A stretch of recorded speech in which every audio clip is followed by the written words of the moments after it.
100% that even when I'm crying crazy. Yeah, I got boy problems, that's the human in me. Bling bling, then I solve them, that's the goddess in me. You put her at a bad, knock a middle. Help you with your career, just a little. You supposed to hold me down, but you holding me back. And that's the sound, I mean I'm calling you back. Why I'm in great till they gotta be great. Don't text me, tell it straight to my face. Best friend set me down in the salon chair. Shampoo press, get you out of. I just took a DNA test, turns out I'm 100% that even when I'm crying crazy. Yeah, I got boy problems, that's the human in me. Bling bling, then I solve them, that's the goddess in me. You put her at a bad, knock a middle. Help you with your career, just a little. You supposed to hold me down, but you holding me back. And that's the sound, I mean I'm calling you back. Why I'm in great till they gotta be great. Don't text me, tell it straight to my face. Best friend set me down in the salon chair. Shampoo press, get you out of. I just took a DNA test, turns out I'm 100% that even when I'm crying crazy. Yeah, I got boy problems, that's the human in me. Bling bling, then I solve them, that's the goddess in me. You put her at a bad, knock a middle. Help you with your career, just a little. You supposed to hold me down, but you holding me back. And that's the sound, I mean I'm calling you back. Why I'm in great till they gotta be great. Don't text me, tell it straight to my face.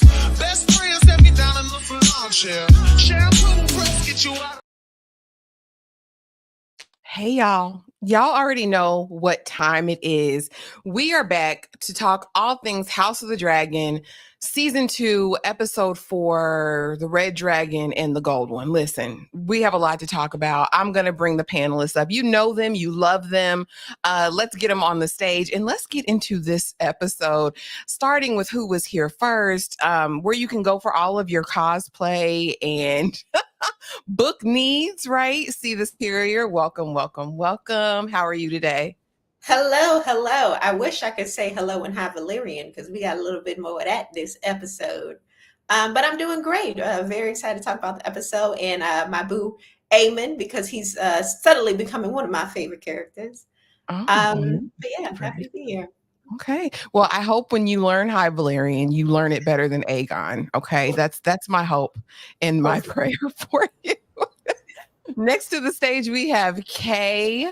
How are you doing today from the Fifth Wall and Horror and Hooch podcast? How is your day, friend? How you doing? How you doing? It's been a long day. It's been a long day, but I've been waiting on this part of the day because we got to talk about this one. I got some of what I wanted and some of what I didn't expect. Okay. And you can't be mad at that. We can't be mad at that. And last but certainly not least, we have Dom from Screen Static Studios. Welcome, Dom. How are you doing today? I am good. This is definitely the highlight of my day because I could not wait to talk about this one, so I'm ready. Listen, it was a real episode, and so we're not going to waste anyone's time. If you guys are new here and haven't subscribed to any of these lovely creators, please go over, please like, share, comment, do all the things so we can get this live stream pushed out to as many people as possible. But y'all,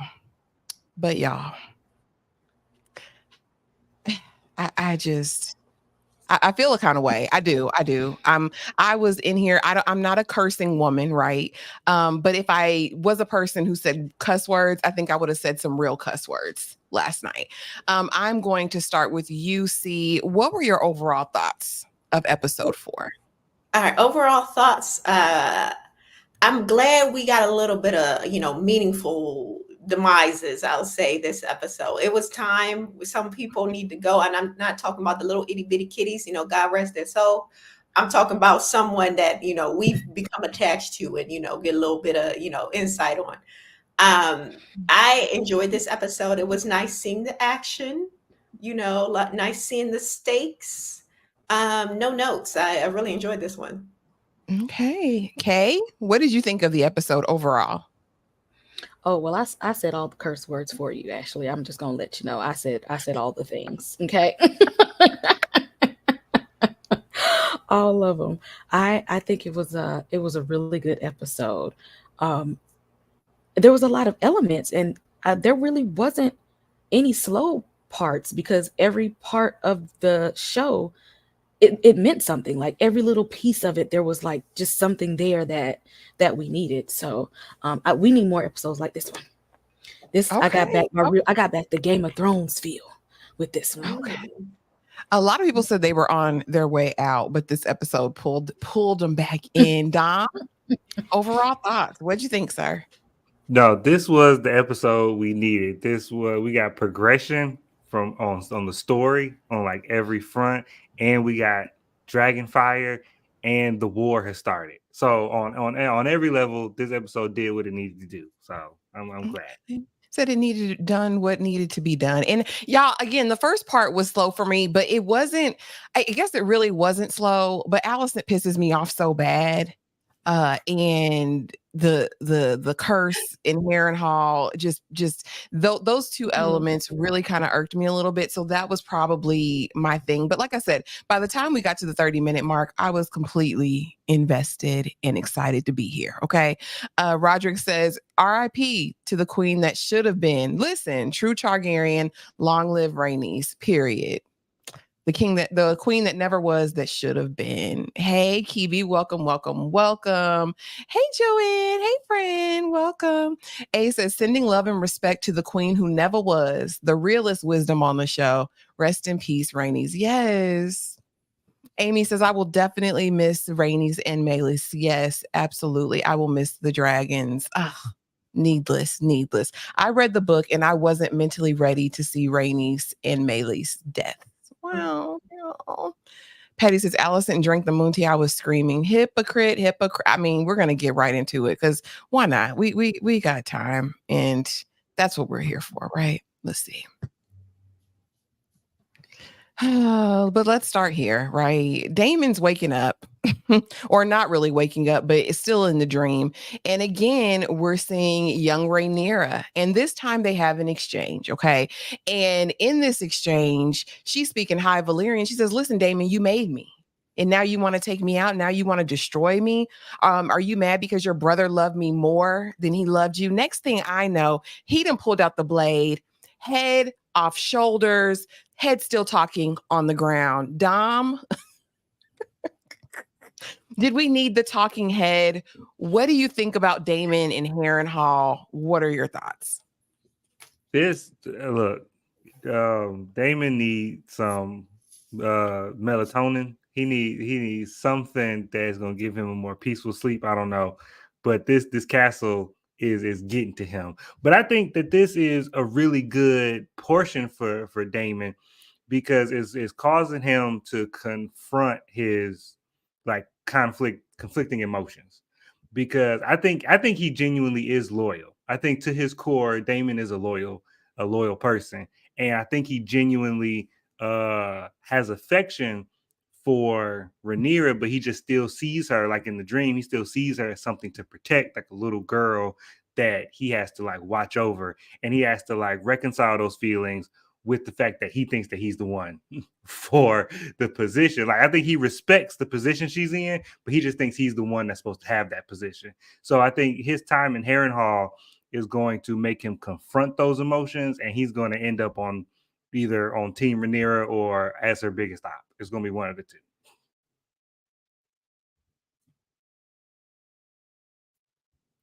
I totally agree, because he felt like that. And they had a conversation, you know, when she says, will you serve me? Well, are you going to basically bow down? And he was like, I should be king. I'm the better option. So he definitely has to contend with that emotions, and being in the cursed castle is not helping, but we're going to get to that. Kay, is the curse of Harrenhal getting to Daemon? And what did you think of his vision, his dream interaction with a young Rhaenyra?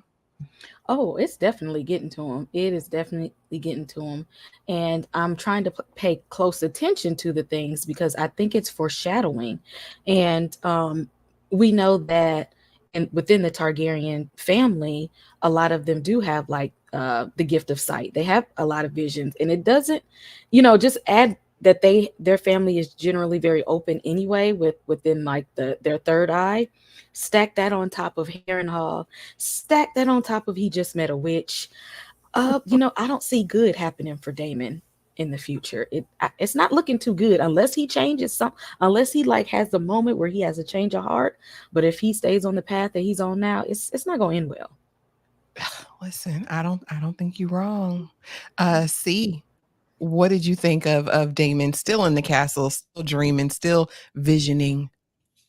A couple things. I wonder if this elixir that the witch gave him and this whole curse of the castle, is it really so much the castle, or is it really just it expediting his lunacy? Because the Targaryens, they have like a history of being a little crazy, right? And I wonder if this is just bringing out what's already naturally there, right? And as far as, I don't feel like Damon's that loyal. I feel like he's loyal to himself. He in there masquerading as the king, talking about call me your highness or your grace or whatever. He always doing something shisty behind the scenes. So I don't know how loyal he is.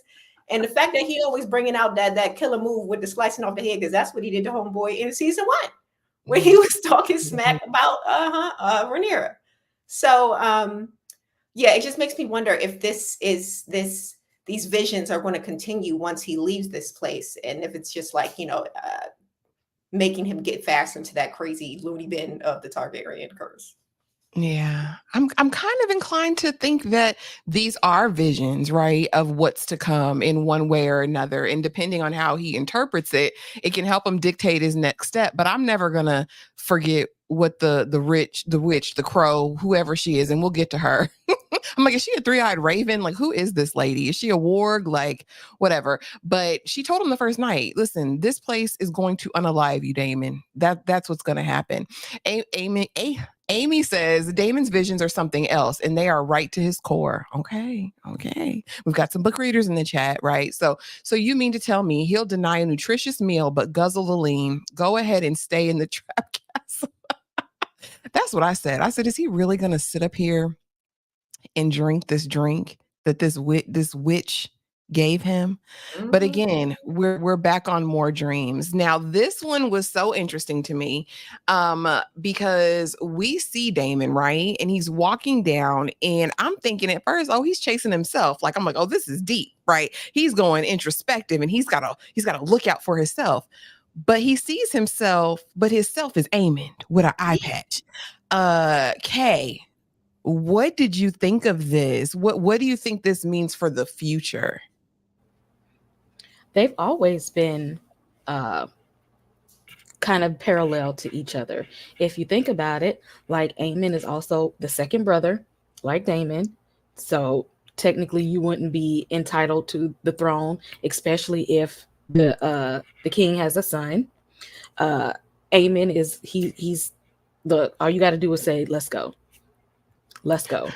Just like Damon, both of them ready to fight. Both of them will ride their dragons and do what needs to be done. There's a lot of parallels between the two, and Aemond is just becoming more and more like Damon, and I think Damon needs to see that, because maybe if he sees it in somebody else, he'll know what it looks like on the outside, because I don't think he knows how bad some of the things he do is sometimes. But maybe if he looks at Aemond's behavior, he can kind of see like, oh yeah, that that might have been messed up a little bit. And they both of them were responsible for the death of a child. Like, they're so similar. Yeah, they do mirror each other, right? And so I just wonder what it means. I mean, is there a battle looming? See, I'm coming to you next. What do you think their fates are going to mean to one another down the road? I hope so. I hope there's a battle coming, because if we being for real, he don't want another Vhagar. He don't want none of Vhagar. So let's not even fake. When we first saw him, I thought again he was following himself until I saw that little extra inches he got. Because you see, he had a little shoulder length as Damon, but he got little extra inches as Aemond. And the eye patch, they like Kay said, they do very much mirror each other. But I'm interested to see to what extent. So yeah, this was a very interesting scene. I enjoyed this one. Okay, Dom. No, this was a crazy scene, because when he turned around, I was like, because I think not only do they mirror each other, but I think Aemon is on his road to like literally become Daemon, in the sense, like, I think they're going to meet, and because Aemon's already leaving the castle, leaving King's Landing, and he's already in the fight now. So I think they're going, I don't know if he'll end up in Harrenhal and that's where they'll meet, but I think that they are going to meet, and I think the new overtakes the old. And I think Aemon and Daemon come to a point where now Aemon is actually going to turn into the new Daemon. That's what I think that vision is, because like you said earlier, and like people said in the chat, the Targaryens definitely have the gift of sight and their lineage. And Daemon had the first part of this vision in the throne room with the Iron Throne, which made me think of Dany's vision in the early part of Game of Thrones, when she was in the throne room with the Iron Throne, and then it started snowing. And he was like, oh, snap. Especially like book readers had it immediately, but it took everybody else a little bit to recognize what the snow meant. And so I think that this is one of those type of premonitions where it's telling him what's about to happen, and it's going to come a little bit later. Okay. I mean, I'm here for it. I like both of these characters. I can't front. For whatever reason, they make me happy. Now back to King's Landing, y'all. And now you're pregnant. Your husband just left this earth a couple weeks ago, and you're already preggers. That was my interpretation, right? We trying to unalive something that's already in there. Some people were saying, this, I think Joanne shared with me, another creator was like, she took the plan BT, whatever she did, but whatever this moon tea was, she drank it. Everybody knows your secret, sis. Like you're sloppy, you're messy, you're a woman of ill repute. I have nothing good for you, and your baby daddy is out here chopping off heads. See, since these are your people, this is your person, I'm starting with you. Go ahead, tell us. I'm trying to figure out what was it that she was supposed to do. Of course, she gonna take that moon tea. I would too. No, nobody trying to be pregnant with this man, baby. Sorry, you just a munch. You just here for my enjoyment. I'm not trying to bear your children, sir. And yeah, she got it in a couple weeks after her husband died. But we got to keep in mind, he was a walking corpse for many a years. She didn't really want to sleep with that man. That was something she was forced into. The girl was groomed.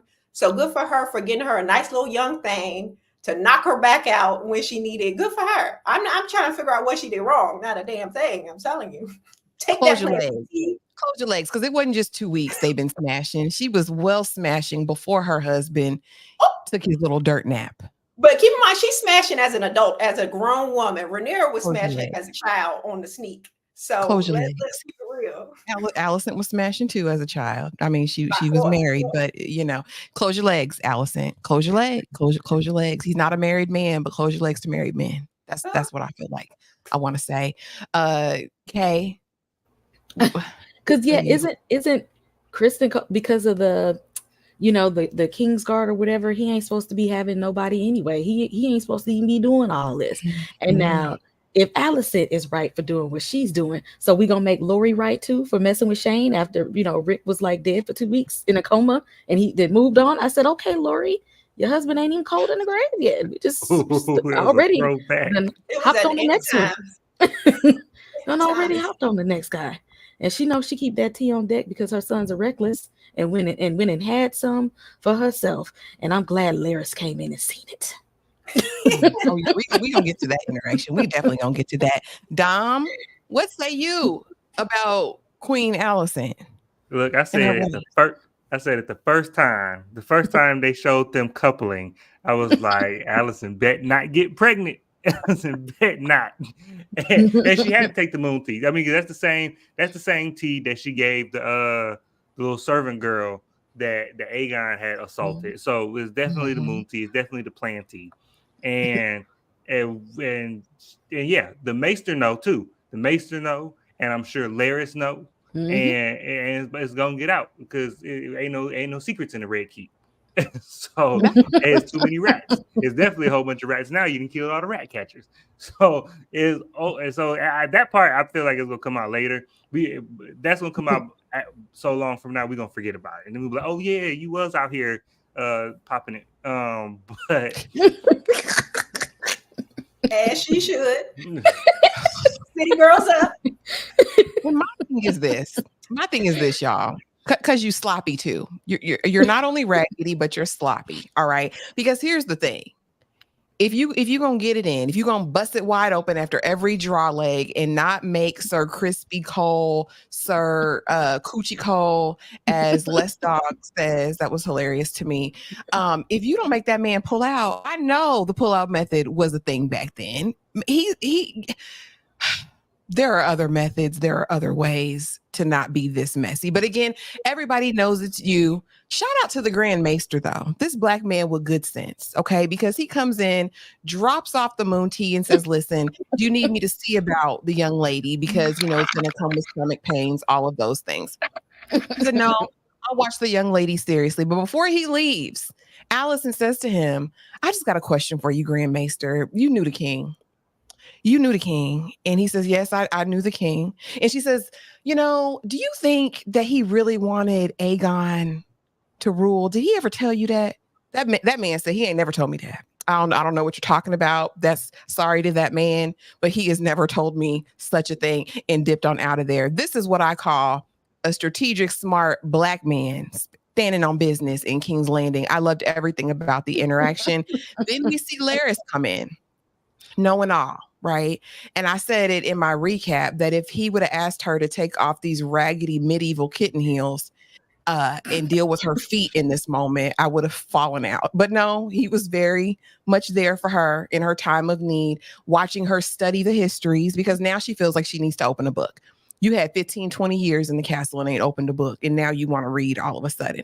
And so he's like, the king and da-da-da. And they have this deep kind of conversation about, what Viserys wanted, his intentions, they died with him. Whoever wins, that's who's going to set history. And I thought that was a powerful moment. Kay, I'm going to start with you. Talk to me about it. What you think? And then she over here acting like she had an attitude that she was pregnant. Ma'am, you was out smashing all through the castle. Why are you aggravated and annoyed? You knew you was fertile. You already know. You already have children. So I don't know why this was like a whole new thing. And then you all, she ain't even the best of being secretive. She can't even hide the fact that she's sick. I mean, we might as well tell the world. You're not doing a good job. And then you let the wrong one come in here and find out. You let the wrong one see you. So either she gonna owe him something, or he gonna use this information to get something from somebody else. He gonna use it, and we're gonna get into Larys later because I have questions about his nature and his intentions. Dom, talk to me. Tell me about it. What happened here? Look, first of all, this black man has been in corporate structures for a long time. He know exactly what to keep his mouth shut. He's like, my name is Bennett, and I ain't in it. I ain't in it. He said, it's white folks' business. This ain't got nothing to do with me. It's white folks' business. And he got the hell up out of here. And somebody said in the comments, he said, I got a health insurance to think about. I need this 401k got to stay strong. I'm not in it. But Allison and Larys, I think that I know we're gonna talk about Larys in a minute. I think he's gonna use this later when to get Allison, all her power is gonna be gone later on when we deal with Kristen Cole and Aegon. I feel like this gonna be his Uno reverse card.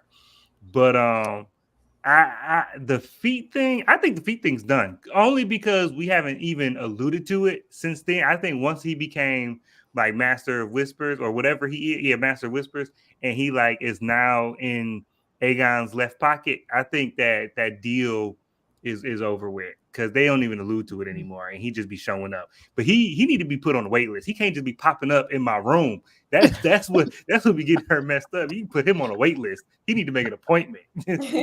this just no knock entry is what's fucking you up. So you gotta stop it. See, what say you? I think this scene was very telling. One, like you said, the black man, he knew when to keep quiet. Good for him, because you don't want to be wrapped up in that, without needing to be. Secondly, we see that Allison questions what she thought to be true. That again, this whole time she thought that her husband decided to pick Aegon, right? And we know that's facts because she, even in the quiet of her own room, she's questioning it. She's asking the servants, do you think that he really do this? So she's going back and forth, or whether or not what she believed this whole time was true. So that tells us this whole time she was standing on business, what she believed to be true. We also see that she took the plan B, and he found out it was very messy of her to leave out the evidence, but she only been with two men that we know of, is the king and Cole, Crispy Cole. So she ain't like Rhaenyra out here smashing everybody out here in these streets. She doesn't have the experience to know when to cover her tracks.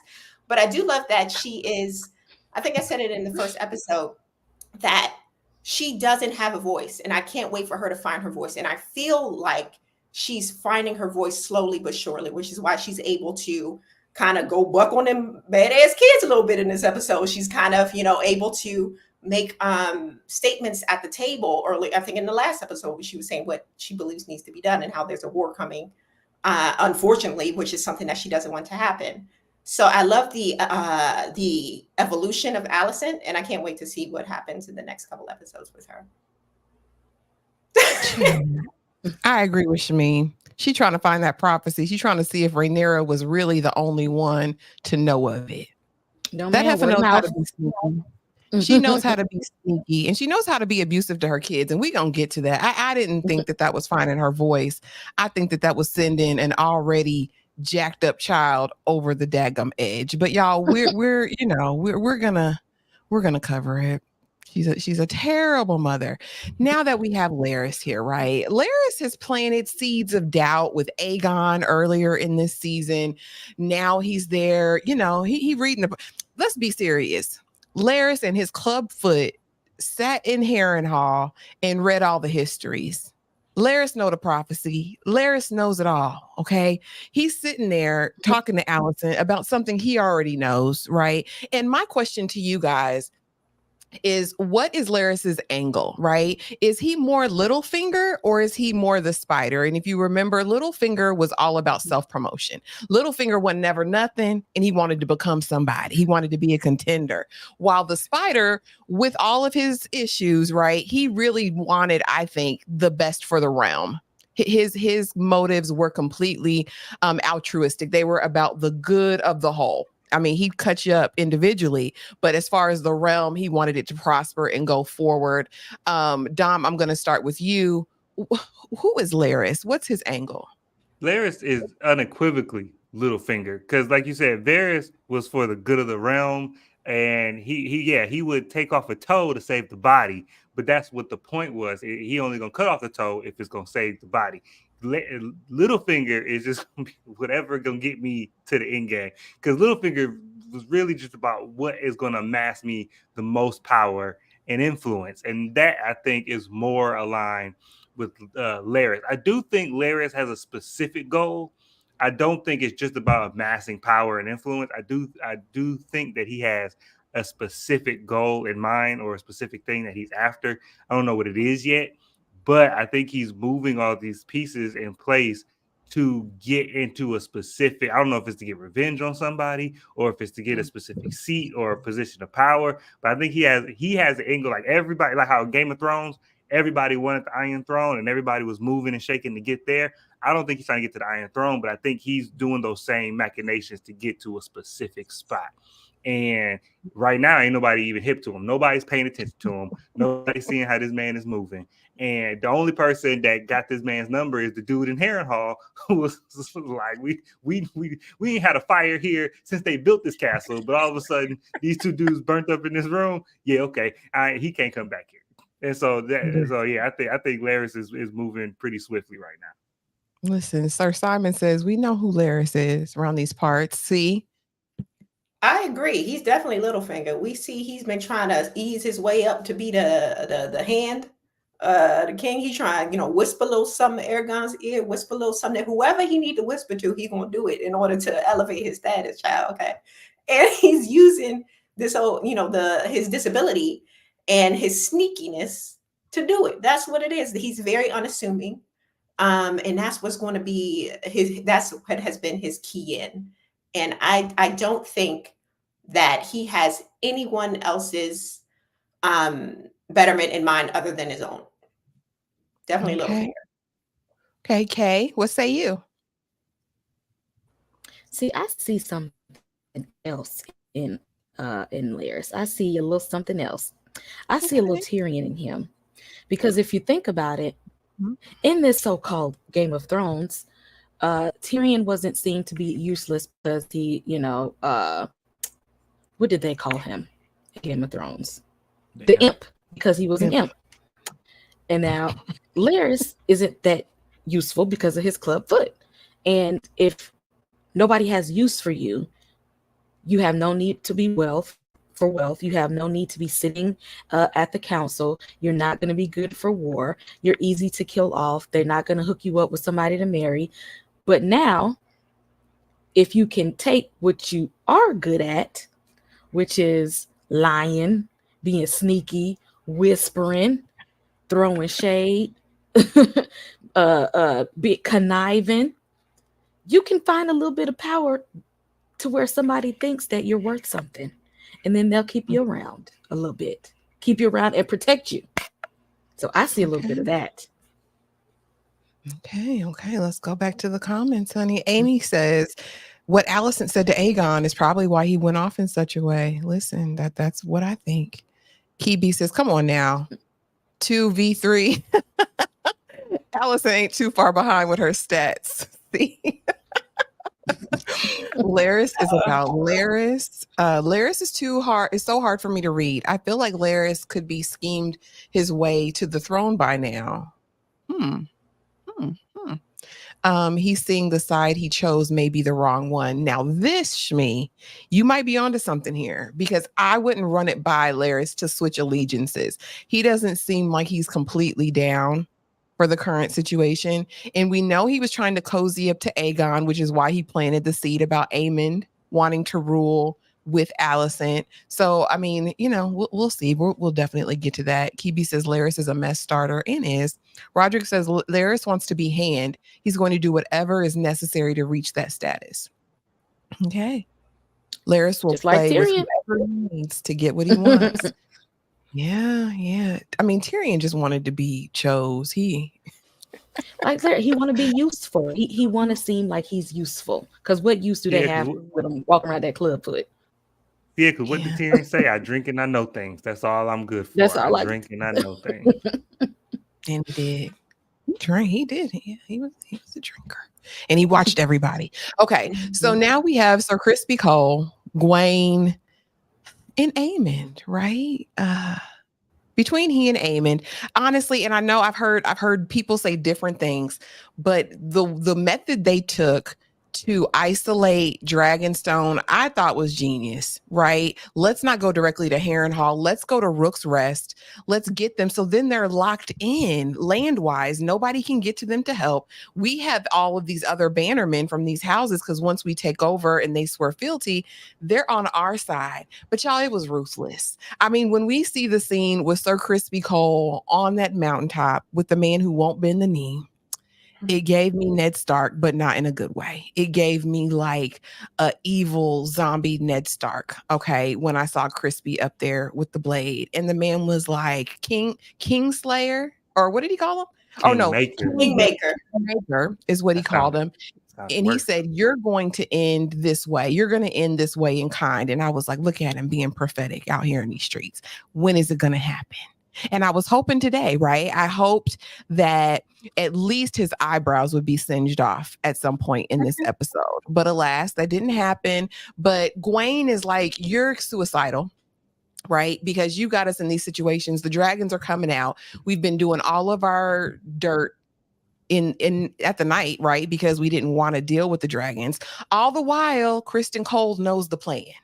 He knows the plan that he and Aemond done concocted. And like I said, I don't like Sir Crispy Cole, but as a strategist between he and Aemond, I mean, that's who you want. That's who you want collecting people for your army. Dom, I'm gonna start with you because you're just so excited, it seems. Talk to me about it. No, this was one of my favorite parts, because you're right. The strategy was good. Aemond and Krispy Kreme are good strategists, but I don't think their problem was how ruthless they are, because it's war, you're supposed to be ruthless. I think that their problem was that neither one of them have any experience. And so the plan, because all they do is move chess pieces on the board. They don't actually get out here in the weeds. And so they don't have a whole bunch of combat experience, like real war experience. And so the plan was good, but they need somebody who's been out here before, who understands actual dragon combat, who understands the cost of loss of life. Because yeah, the plan was good, but had Aegon not showed up, Rhaenys might have took out Vhagar. Rhaenys was putting up a good old fight, and they just think that because we got the biggest dragon, that means we're gonna win. And you don't understand that combat is about who can utilize their tools the best. And a smaller dragon can get into these nooks and crannies and scratch you up. And Rhaenys was putting up a fight. And had they understood that, had they had somebody there or listened to somebody who had an understanding of this, and understand that, yeah, we might win, but we're gonna lose. We tripled our force to get here, but then you cut it in half because she didn't burn half of it. Like, we gotta count our losses and do a cost loss benefit. And that's what I think that they were missing, is they was like, oh yeah, it's a good plan and sounds good, let's do it. And they just rushed in without considering all the other variables. But yeah, I like this because I love Aemon. And I love how he's able to adapt, and how that man can see an opportunity and he will seize it. He is not scared to be like, oh, okay, the board is moving, let me adjust and make this the best outcome for me. And Christian Cole's time is coming, but he had to get taken down a peg today. That's what the end of this episode was. It was him getting taken down a peg. And I want to see him lose everything before he loses his head. I need him to really come to reality and realize that you are not who you think you are. And then we can lose his head. That's what I need for him. Preach on it. Kibi says, I'm wondering if the scorched man that Cole tried to help up was Allison's brother. Now, correct me if I'm wrong. I went back and I watched it, and I felt like Allison's brother took the castle after. I thought I heard him. I could be wrong, though. I'm not sure, but I know the scorched man wasn't Allison's brother, because I don't think he had a helmet on when he was fighting. And the dude that Krispy Kreme touched was like fully armored. He was like a foot soldier. I think he was just grabbing the first foot soldier he saw, and it just happened to be an ashy man. Oh, okay. Well, we'll definitely see. Kay? Oh yeah, I think Sir Gawain got out of there. But let me tell you, Sir Gawain is petty, okay, and shady. So when they was talking about the plan, Sir Gawain was like, you ain't from there. Like, he letting him know, like we know you from the bottom, okay? We know you're not highborn. You don't know these areas like I do. So stay in your place. Don't get ahead of yourself now, because you know you really ain't got the power. And Sir Krispy Kreme be having to go do a little extra because he's still a little salty about that. That's why Rhaenyra didn't want him, because he's not highborn. That hit a soft place with him. It hit a soft place. I need Sir Gawain to stay around. Okay, this is what we need. A little bit of shadiness around, because ain't nobody telling Krispy Kreme about himself. Somebody needs to tell him about himself on a regular basis. I agree. See, what are your thoughts on the strategy on Aemond, Sir Criston Cole, Gawain? What'd you think of that?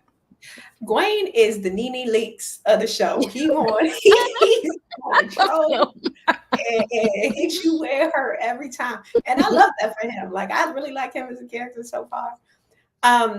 But we got to give Christian Cole his props where it's due. He was coming through with these battle strategies. He's winning, land and getting folks on their side. So good for him. I do think that he does have a little bit of experience with these battles. When I think in season 1, when he came to fight in that tournament, he was already like some sort of knight and battle tested to a certain extent. It's really Aemon, that doesn't really have no battle for real. He's just on that big dragon and the big bully in the Sandlot. But yeah, I can't even be mad at Christian this episode, because he was doing what he said he would do. He's the muscle, right? He's not the thinker. Like I said before, he's there for the muscle and he's good at that job.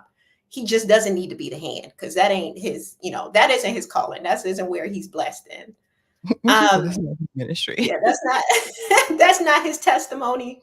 But yeah, I'm glad he got a little bit of he saw. I think this is the first time he actually saw a battle of dragons, and that just completely. I can only imagine how that would look being on the battlefield and realizing how useless you are as a soldier once the dragons come into play. So Krispy it was Kreme couldn't do nothing when them dragons came out. He ain't have no right. strategy. He just saying whatever come to mind. He ain't had no backup plan, and that's where he failed. Uh-huh. He had no plans for when the dragons came out. I want to know what he's going to do about Allison when she finds out her child gone on his watch. It'll be interesting to see. I'll be here for that. I hope the tea ain't work. Roderick says Gwen is Otto's snitch. I think he will be seeing Otto back in King's Landing pretty soon after what transpired in this episode. And thank God for that. Cooler heads need to prevail. I miss Otto, if I can be honest with y'all. He was the only one on the green side acting like he had some part of sense to me. Now, child, we on the water. We on the dock of the bay. All right.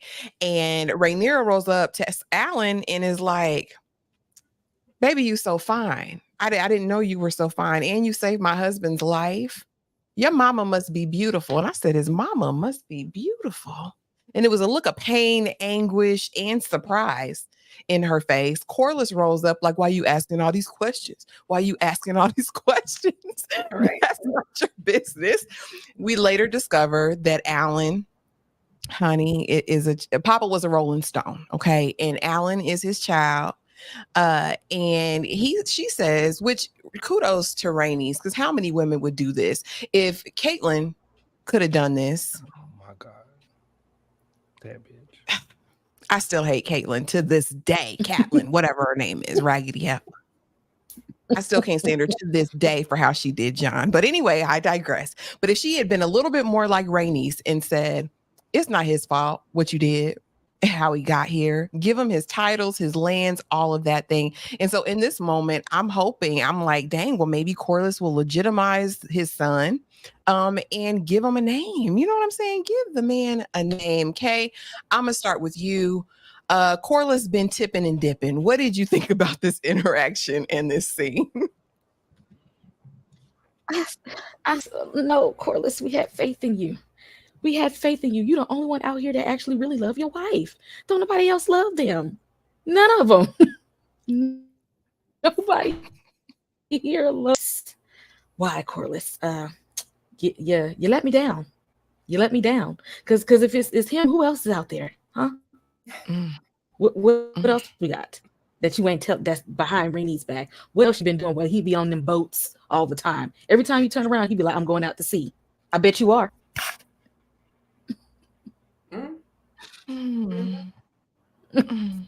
See?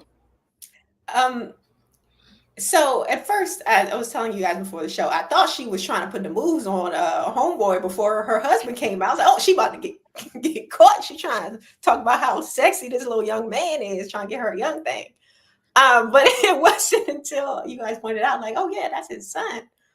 And honestly, I'm not even mad at Corliss because, yeah, he cheated, but he a good man. He a good man. He out here on the 7 seas. That's a good man. That's a good man, Savannah. He treat her right. And you never know. Maybe they had some sort of agreement. You know, he out here doing his thing. She doing her thing. They come together and have this beautiful relationship. Whatever works for you, I'm not here to judge, is working for them. Okay, good for them. But Rainey's, the hair was swinging. The hair was moving. Whoever did the wig this episode did the dang thing, because actually had some movement in its synthetic wear. That's what I want to know. But yeah, I feel like Corliss, he doesn't have much. I feel like he's more loyal to the titles than he is to his own like blood, because we see how he's not trying to give what's her name, Vela, any kind of anything.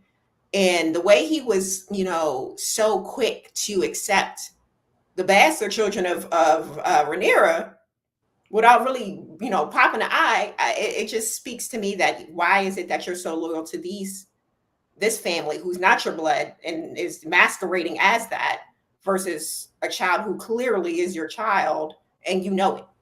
So it's weird to me. I don't know what's going on, but he definitely got himself a sister on the 7 Seas.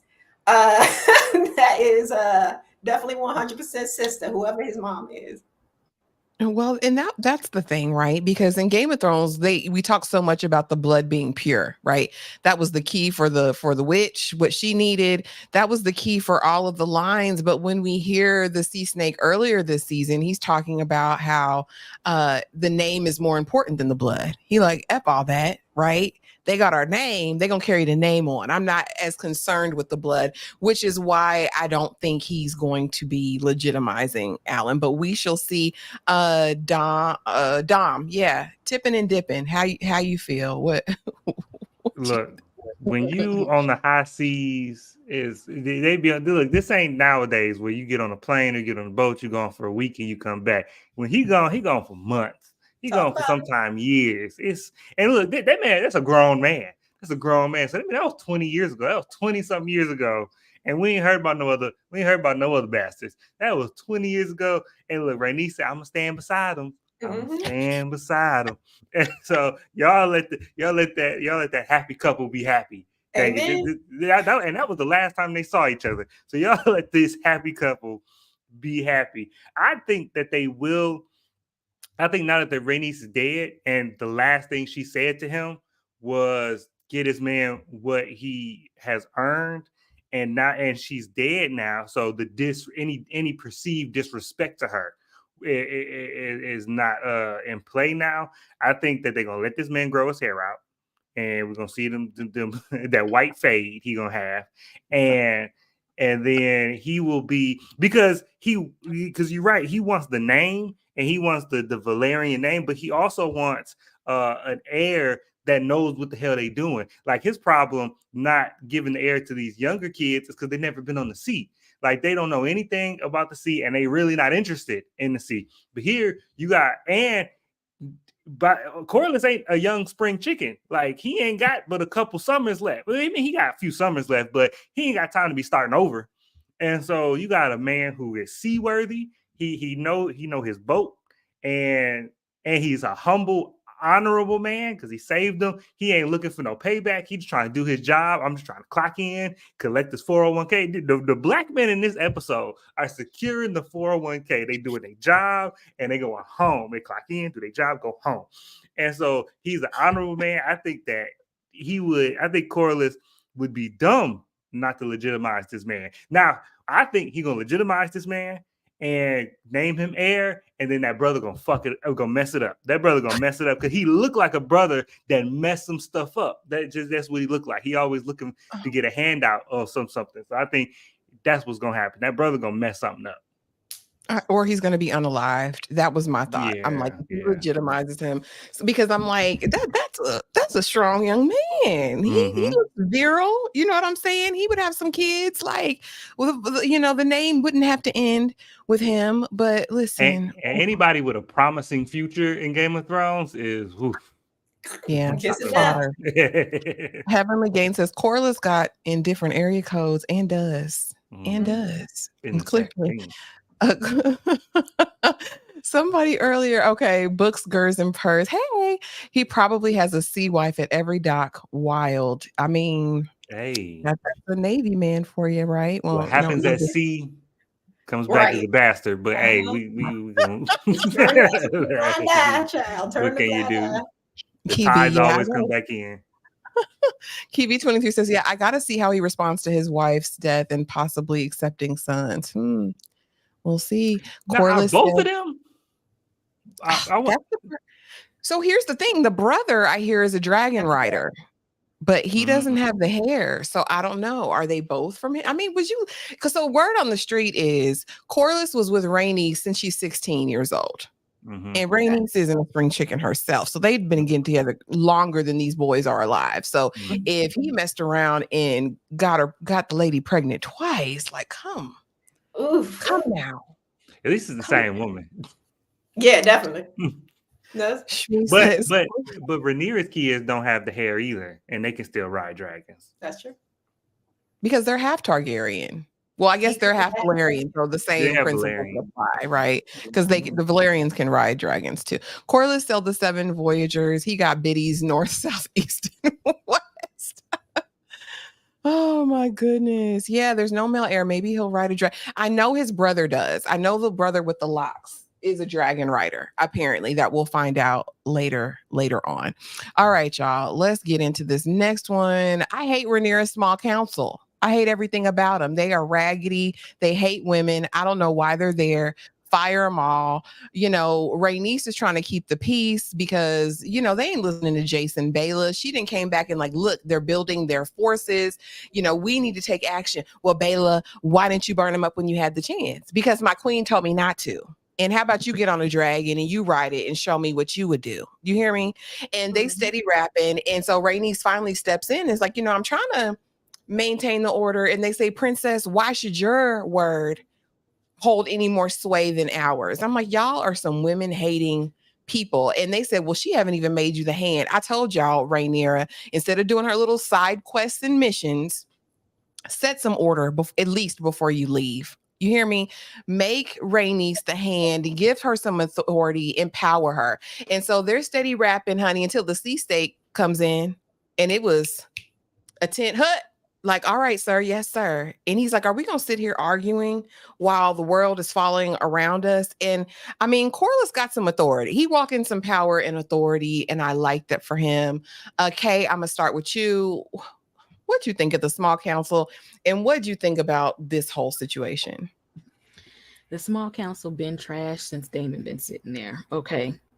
If Daemon was there, they would have been all with it, whatever they said. They be just riled and ready to go. That's Daemon's small council. That ain't Rhaenyra's. They here for his foolishness.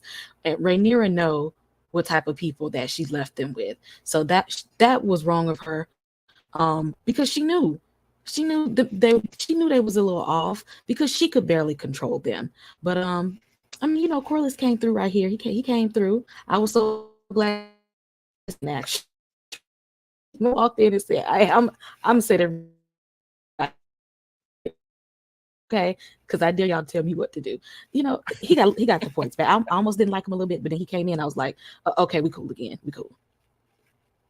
Yeah, I was here for the sneak steak. I said, you could go in there and walk, get your swagger on, looking like you smell good. You know what I'm saying? He just one of them old, refined, dignified silver foxes, and I'm here for it. See, talk to me.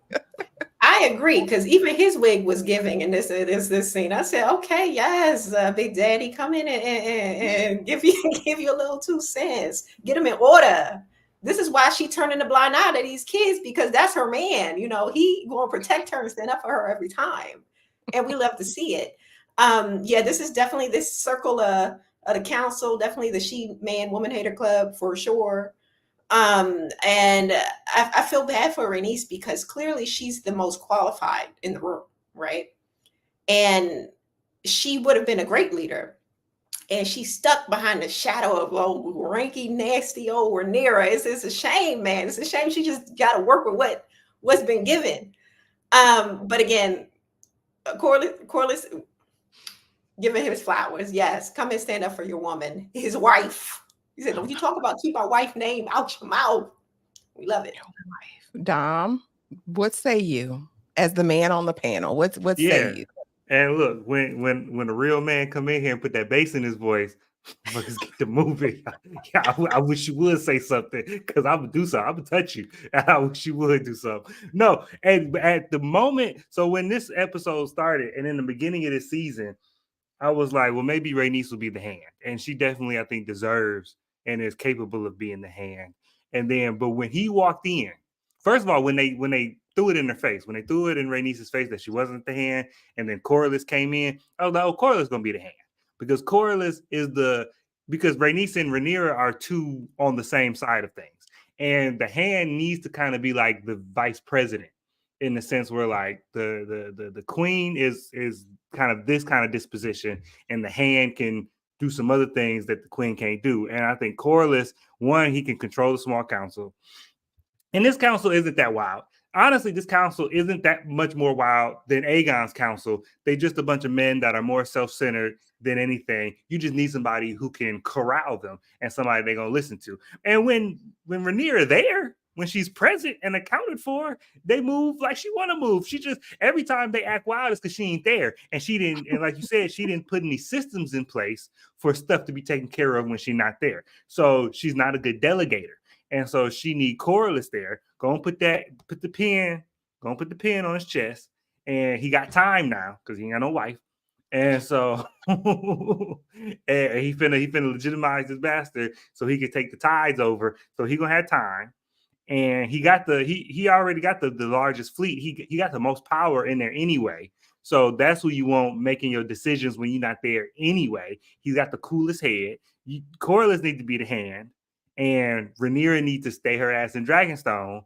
And if those two things happen, shoot, not that the king is country fried crispy. Shoot, this war shouldn't be that hard. I'm just gonna tell you, this war shouldn't be that hard. I mean, I don't know. you're not wrong. So Rhaenyra brings her stale tail back home after an unproductive mission that we all knew that they did for the viewers, okay? Because silly. I stand on what I said.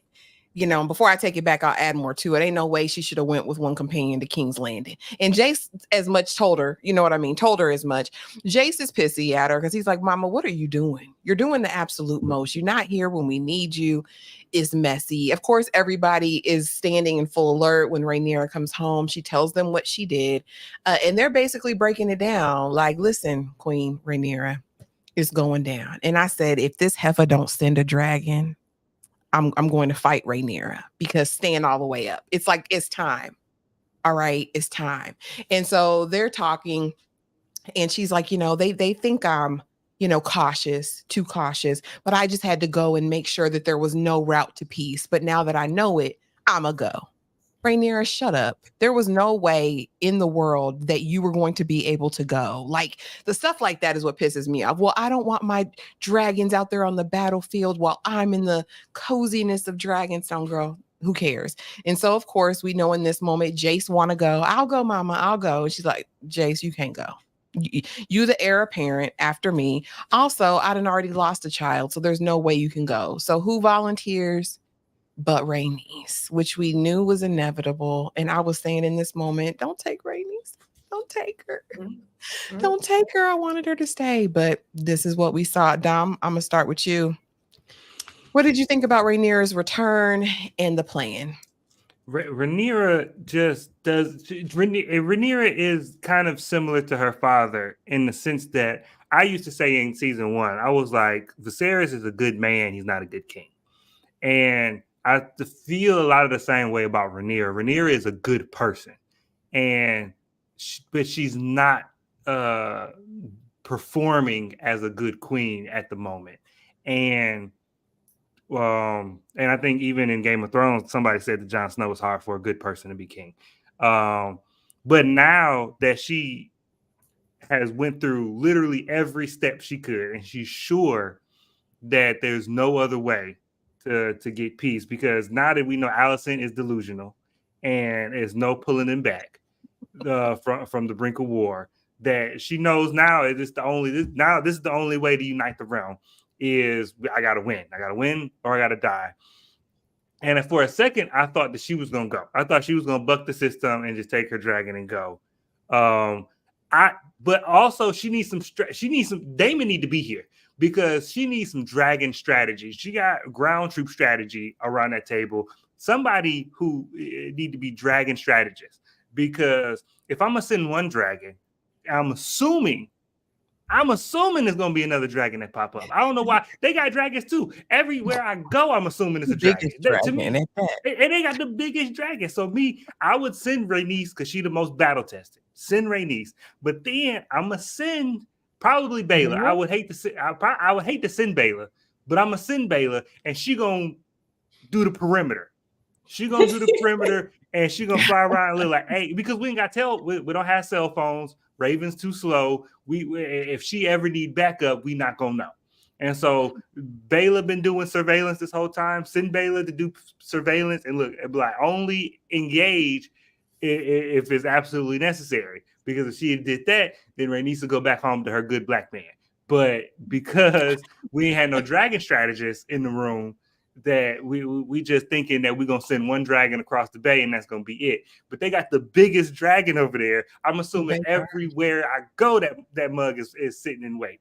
That to me was amateur plan. Like the fact that Damon and Christian's plan even almost worked to me is amateur hour over there on Team Black. That's why Damon need to come on back and talk some sense into somebody, because Rhaenyra was slipping, and that's where I think Rhaenyra is going to continue to slip. If she's going to be a good person, she's going to always go the moral route, and she's going to be a good person to rule. She'd be a good peacetime queen. She would be a great peacetime queen. She's not prepared for wartime, and until she showed me different.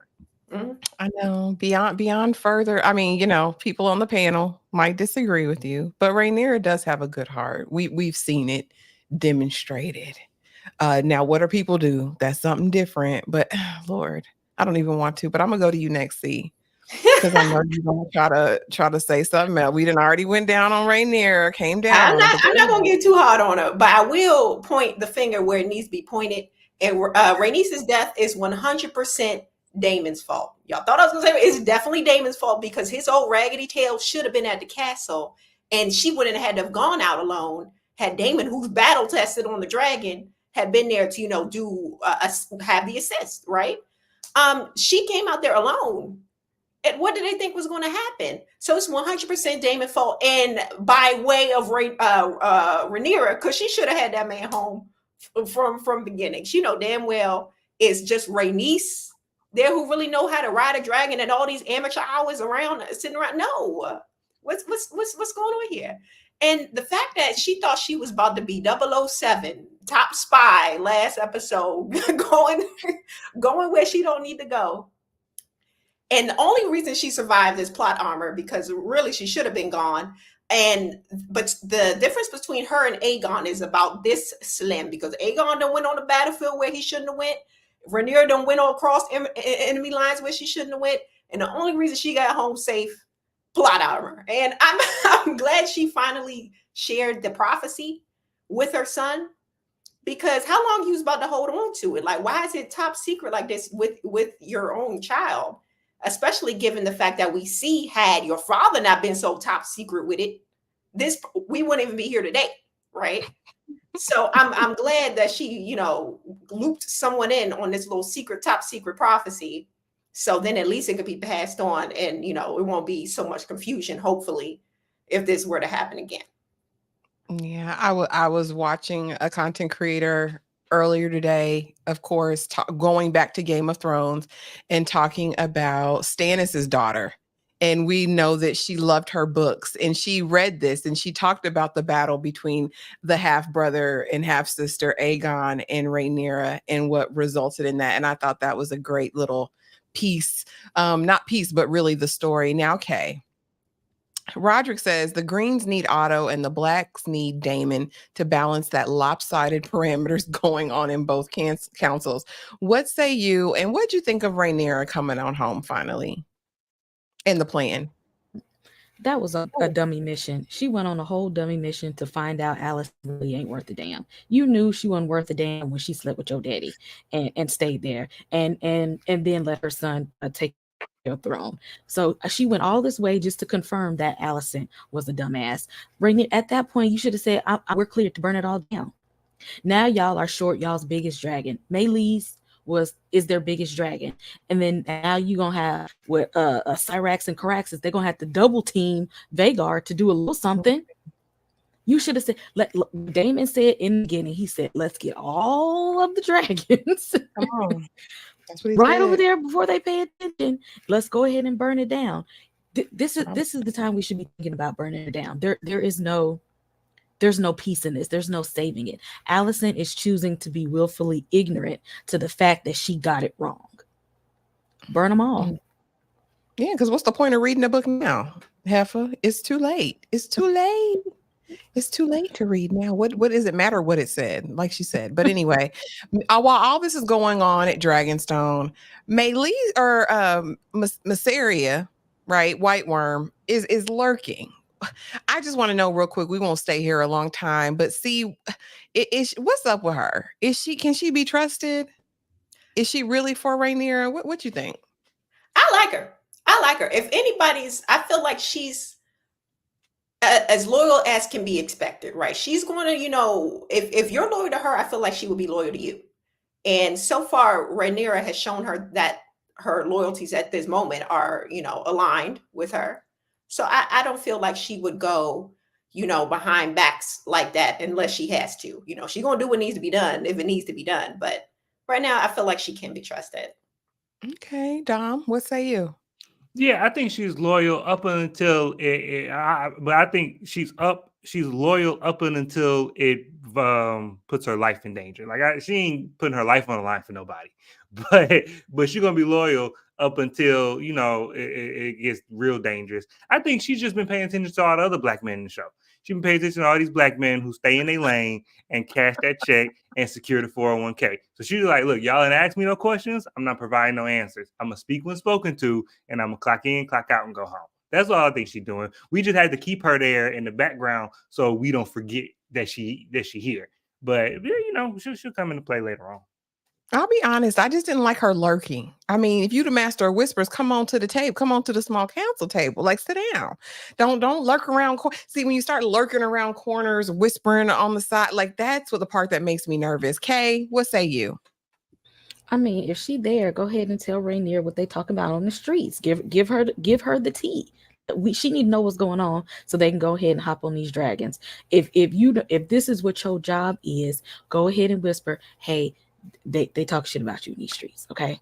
It ain't looking good, so you might want to make some moves. Let's go have that conversation. But I think that's Rhaenyra's fault because everybody in the castle don't know what to do. They don't know what their job is. They don't know what their hours are. I don't know if I'm on schedule, if I'm on call. I don't know. I don't know nothing. And every time Rhaenyra show up in the throne room, she only say 3 words and then she leaves. I want Aemon Targaryen. Leave. What we doing? I'm back. What we doing? And then leave. Like I need her to sit and actually rule for a little bit and put everybody. Where's my seat at the table? I ain't on name tags. I don't know where I'm supposed to sit. So that's Rhaenyra's fault. She need to get her life in order and get her house in order so everybody know what they're supposed to be doing. I agree. And why she worried about the prince that was?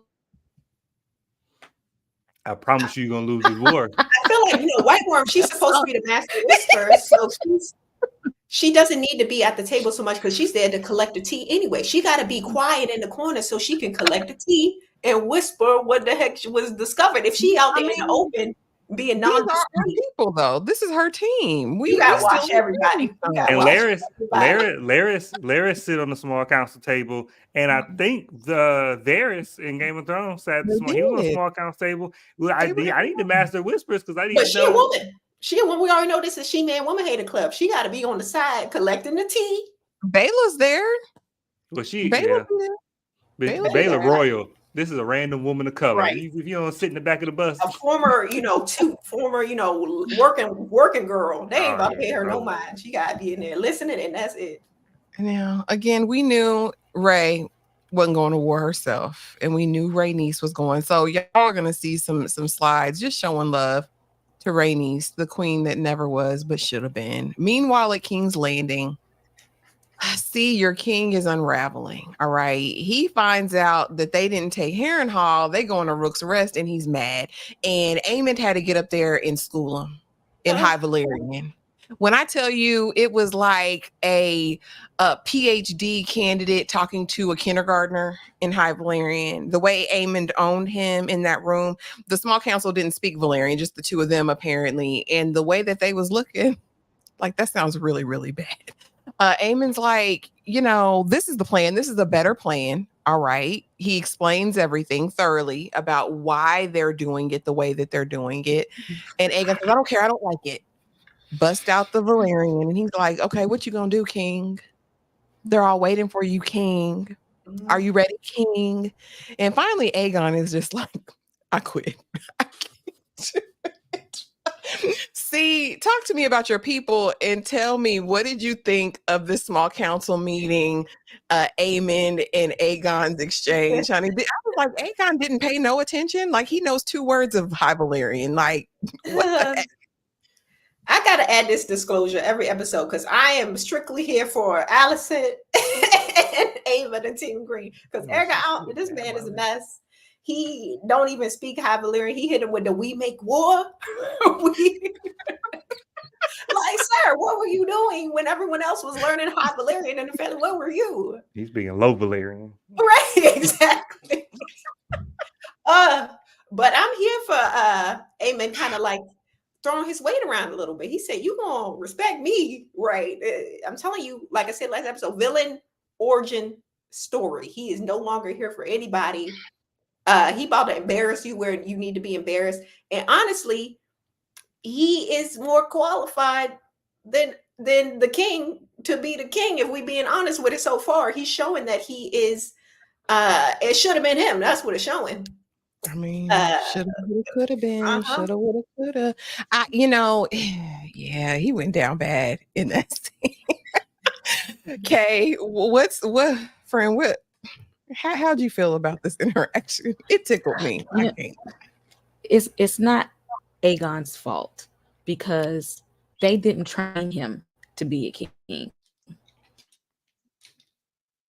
but had planned to push Aegon as the king. That's why he wanted to have a son in the place. He wanted that to be king, but because Viserys already chose Rhaenyra, she got all the training. Rhaenyra was the cupbearer onto the small council and stuff like that.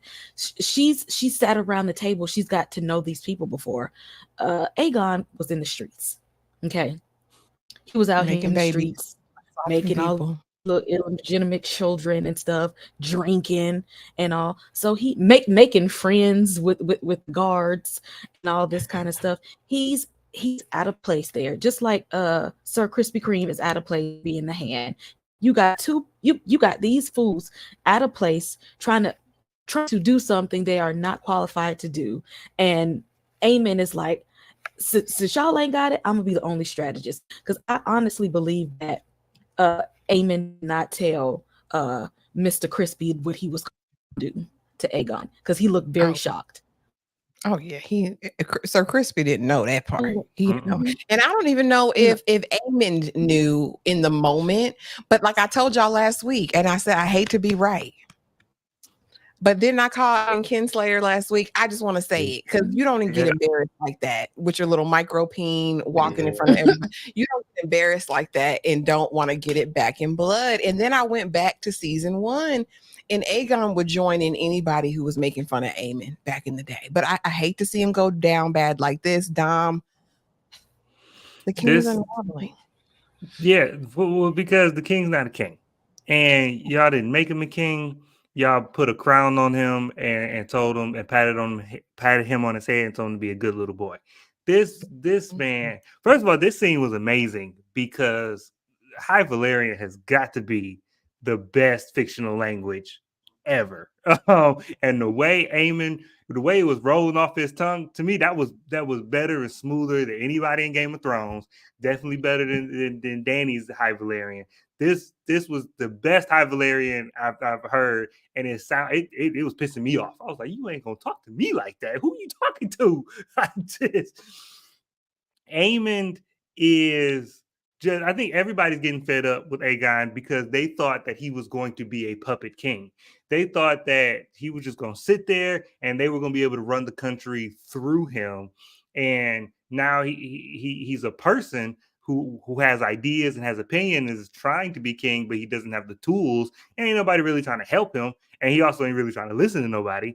But they're really not trying to help him. Otto and Allison not really trying to help him be king. They're just trying to force him to do what they want to do. They're trying to feed him, but not teach him how to fish. They're just trying to give him fish. And so it's ticking him off. And this is all just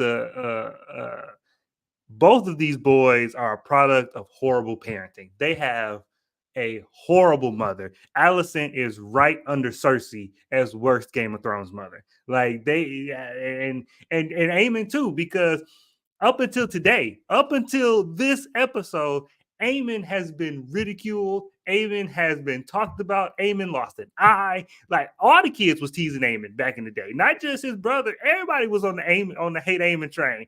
The fact that he had his glow. Now he got his cool little eye and his cool eye patch, and he a big man now. Now he gotta get his get back. He got ain't peeping none of this. She ain't trying to mitigate none of this, and it's gonna get worse. Because I don't think Aegon's dead, so it's gonna get worse. Yeah, he not from all that I hear, but we're definitely going to get into it. Did everyone answer this one? Everyone answered that one, I think. Oh, Lord. Damon's losing it. Okay. And he's got a new girlfriend. And I spelled y'all, I meant which WITCH. I can't spell, so don't come for me in the in the chat. And I was like, is she a witch or is she a raven? Because I was like, is she a warg? She talking about she wasn't supposed to be a woman. She's supposed to be a tree owl. She's making concoctions for him to drink. She's telling him that sleep is thin here, that he is sleeping in the heart tree, right? The trees that talk to people. And that's why he's having the crazy dream. She knows all about it. And yet he takes the cup and sips, forgets he's in a meeting, forgets he done called the Blackwoods to come and meet about a possible allegiance. He done met with the Tully boy and made the Blue boy cry because he didn't have no power. Y'all, it was a lot going on at Harrenhal at this moment. Dom, I'm going to start with you. What you think of Alice Rivers? What you think? Oh, we can't hear you. Oh, now we can. You hear me now? Yes. Okay. Women can get a man to do anything. And because it was only because they said he's been there a fortnight. So 2 weeks ago, you would eat dinner here. But this one woman who she could be more of a witchly type of person if she had a Slytherin robe on. Like she dressed in black, she got black hair, she talking in riddles, she's saying crazy things. She only went up in the middle of the night just making stuff. You don't drink that, but she talked to you nice, and you ain't had none in a while, and so you gonna drink it. This is Damon. I love Damon, but women be his downfall, and I just. This gonna be the reason she gonna be a self-fulfilled prophecy because she told him he was gonna die here, and she gonna be the reason why. And you like it. I don't dislike her. I dislike how Damon is already falling for it. Like she didn't even really have to try. He loves it. He likes her freak. Anybody gonna match my freak? Absolutely. They feel like they match each other's freak because he was like, "You're a strange woman," but you like that strange woman, Damon. See, it feels like you got something to say. What say you? I'm just gonna clock it because this man ain't loyal for nothing. He ain't loyal. And before we make the Corliss comparisons, Corliss would not. He do what he do overseas, but he ain't gonna be overseas talking smack about his wife. Damon over there in this other place, high key talking smack about Rhaenyra a little bit, pretending to be the king, and now he about to cheat on his wife. Come on now, this man ain't loyal for nothing. And if she's a witch. Or even, I don't know what she is, but I know she got some power. And I know she ain't afraid to use it. And she's some sort of vixen seductress out here because he is definitely falling for whatever it is she's selling. And I want to know what her angle is. I want to, why? You know, what's going on? What kind of bone she got to pick with the blacks? That's what I want to know. With the blacks. With the blacks. That's crazy. With Team Black. That's what I want to know. Because there's something there. Oh, I think she just don't like Targaryens. Oh, okay. Yeah, I mean, but she's she wears many hats. Apparently, she's the new Maester. She deals with everything in the castle as far as Harrenhal, the sickly people, all of that. Kay, what do you think about Alice Rivers and Damon wanting to get them draws? We know he wants it. And they're gonna have some weird sex. We just know that already. Damon just every second he keep talking to her, he is just bringing his foot closer and closer to the grave. Because why? She like Don pretty much giving you all the signs of a textbook witch, and he needs to get out of Harrenhal. It's not doing it's it's making his mind in a place where it shouldn't be, and this ain't the time for that. Okay, we're at war right now, Damon. We need you to be all of your normal self and get the hell up out of there, because the longer he stays there, he is going to go mad, and everybody is always going to say that's those Targaryens again, losing their mind, going mad. You need to get the hell up out of there and stop. Amen. Immediately. And so y'all, again, the queen that never was, that should have been. And she's going to battle. And like I said, this is a stan account for Rhaenys at this point, because it's time for war. And this was actually one of my favorite scenes of the episodes, where we got to see Aegon and Sunfire and Rhaenys and Meleys, and just the bond that a dragon rider has with their dragon. I thought this was so adorable because, Aegon's goofy. He tipsy. He done spilled the flagon, broke it, you know what I mean? And still he gets into his dragon's presence, and Sunfire loving all on him, and he's loving on Sunfire. And Meleys like, baby, we about to go to war again. We done been here before. What did y'all think of this moment? I'm gonna start with UK.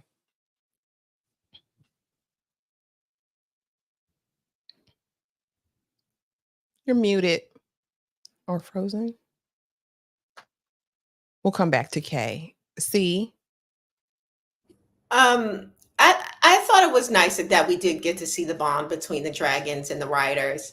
I love if we can go back to that last slide where Rhaenys on the dragon, killing them, looking great.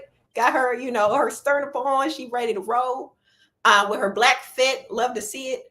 But yeah, her bond with her dragon was so special. And this would make me feel a little bad. I ain't gonna lie. I felt a little bad. And Aegon, him and his dragon, they got a little connection too. That's his friend, his buddy. They, grew up together, if you will. So, yeah, it's time to go to battle, though. So, yeah, you gotta strap up. Kay, are you back? No, Dom. What did you think about this scene with their dragons preparing for war? This was such a heartwarming scene, even on both sides. And it shows that, and this is where the show shines, in the sense that it separates itself from Game of Thrones, because in Game of Thrones we were with all the different houses, we were all the different people, but here every side is the Targaryen adjacent side, and so we got. So regardless of the division, it's like Rhaenys said in the last episode, where the war gets to a point where we forget how it's.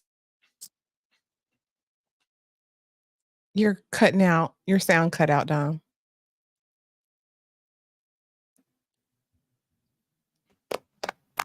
There we go. Oh, can you hear me now? Yes. Okay, cool. But we all having technical difficulties today. But it's heartwarming. We got real people on both sides, and this was just heartwarming. And then because both of these people were casualties as well too, and so it was full circle, and we showed the cost of war on both sides. And so I thought this scene was one of the best in the episode. I totally agree. And Kay will hopefully be right back, y'all. I think they're having storms and stuff down there too. So ciao. Aegon's riding in. Aemond is like, this daggum idiot is here. Rhaenys is like, you right on time, bruh. You are right on time. I mean, she does a little bit of damage before he rolls up and engages with his little mini Dracarys. She busts through the flames, and I'm like, Meleys, listen, the dragons, the dragons who are battle worn know what to do. Like, they need to have a good rider, but just like Vhagar is going to act on their own, I think at this point, Meleys knows what's up. and knows how Rhaenys wants to operate. Aegon, even though he and Sunfire have this love affair, Sunfire ain't built for this life. Sunfire, poor stink is how I felt about that. And so they're into it. Aemond is like, not yet, Vagar, just stay here low, hidden in the trees. And I was like, oh Lord, here we go. Here we go. Y'all. Aemond finally gets in the air and he is like, I see both of y'all. This is the opportunity that I've been waiting for a lifetime, because you shamed me for my micropene and my grandma hoe, my granny hoe, right? I feel a certain type of way. And so it's 2 for 1, Dracarys. And I'm like, and the look on Aegon's face was priceless, y'all. I couldn't get a good still shot of it, but he went from joy, like my brother's here to save me, to like, and when we saw him fall out of the air on the ground, y'all, I was like, he went out bad. He went out real bad. But outside of that, at this point, I thought Rhaenys was gonna leave. Because when Vagar and Aemond fell back, I said, "Oh, this is your prime time. You're over the water, Rhaenys. Go home, girl. Let's regroup for another time. Let's live to fight another day." But she didn't, and she went down like a G, you know what I mean? Fighting for the people. She burnt some stuff up on the way out, but so did Sunfire and so did Vagar. They killed a lot of their own people, mass casualties.